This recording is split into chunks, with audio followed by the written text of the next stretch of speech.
paglalasag. Sa kagipitan ko ako'y iyong tinulungan. Kaawaan mo ako ngayon, dalangin ko'y pakinggan.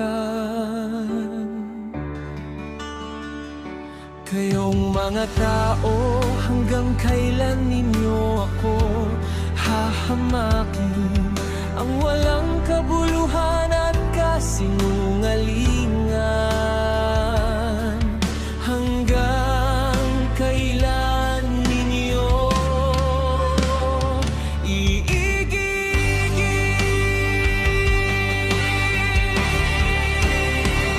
Dapat ninyong malamang itinalaga ni Yahweh ang mga tuwid kapag tumatawag ako sa Kanya.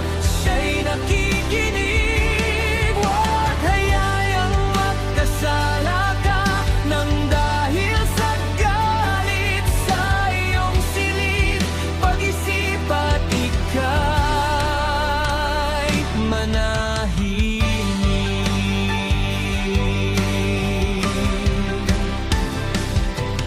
Nararapat na handog inyong ialay.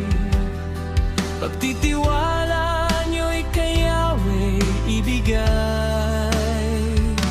Tanong ng marami, sinong tutulong sa atin?